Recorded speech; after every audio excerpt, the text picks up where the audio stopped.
Pattambi police സ്റ്റേഷന് മുന്നിലൂടെയുള്ള അഴുക്കുചാലിലൂടെ കക്കൂസ് മാലിന്യം ഉൾപ്പെടെയുള്ളവ ഒഴുക്കിവിടുന്ന സംഭവത്തിൽ ഓവുചാലുകൾ പൊളിച്ചു നീക്കിക്കൊണ്ടുള്ള പരിശോധന ആരംഭിച്ചു. PWD, health, food safety, police തുടങ്ങിയ ഡിപ്പാർട്ട്മെന്റുകളിലെ ഉദ്യോഗസ്ഥരുടെ നേതൃത്വത്തിലാണ് ഓവുചാലുകൾ പൊളിച്ചു നീക്കിക്കൊണ്ടുള്ള പരിശോധന.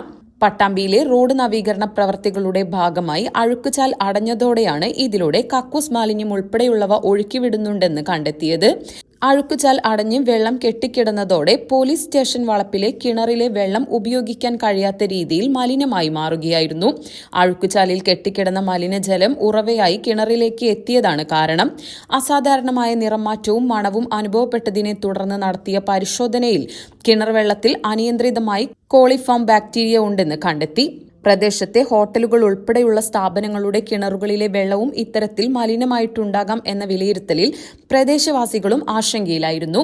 ഇതേ തുടർന്ന് കഴിഞ്ഞ ദിവസം മുഹമ്മദ് മുഹസിൻ MLA പ്രദേശം സന്ദർശിച്ചിരുന്നു.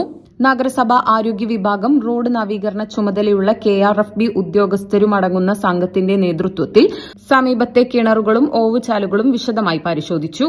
പ്രശ്നത്തിന് വേണ്ട പരിഹാരമാർഗങ്ങൾ സ്വീകരിക്കാൻ MLA ഉദ്യോഗസ്ഥർക്ക് നിർദ്ദേശം നൽകുകയും ചെയ്തു. ഇതേ തുടർന്നാണ് പട്ടാമ്പി നഗരത്തിൽ ഓവുചാലുകൾ പൊളിച്ചു നീക്കിക്കൊണ്ടുള്ള പരിശോധനകൾ നടക്കുന്നത്.